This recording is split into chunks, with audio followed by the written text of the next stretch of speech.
Жалпы баланың сөйлемеуі осы гипоксиядан ба деп көп адамдар маған сұрақты қояды, аналардың барлығы. Ендеше жауап берейін. Қазіргі таңда балалар арасында сөйлеудің тежелуі өте көп кездесетіні белгілі.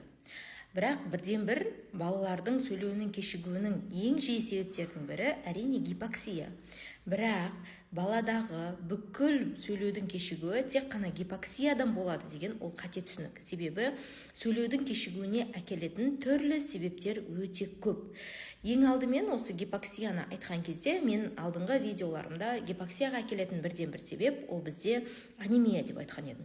Екіншілік айтқым келеді, ол бізде енді мидың өзінің тікелей зақымдануы. Яғни мидағы қан айналым, яғни қан тамырлардың спазмы, немесе қан тамырға тромб тұрған кезде, мидағы қан айналымының бұзылысы салдарынан мидың белгілі бір аймағының зақымдануы, яғни гипоксияны шақырады. Гипоксия деген миға кислородтың жеткіліксіздігі.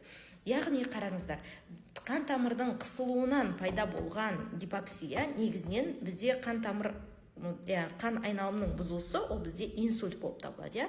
Көп адамдар ойлайды, жалпы инсульт тек қана үлкен кісілерде болады деп. Жоқ, негізінен инсульт бізде ересек адамдарда ғана емес, балаларда да болады. Сондықтан да қан тамырдың қысылуы салдарынан гипоксияны тудыратын инсульттің түрі ол бізде ишемиялық инсульт.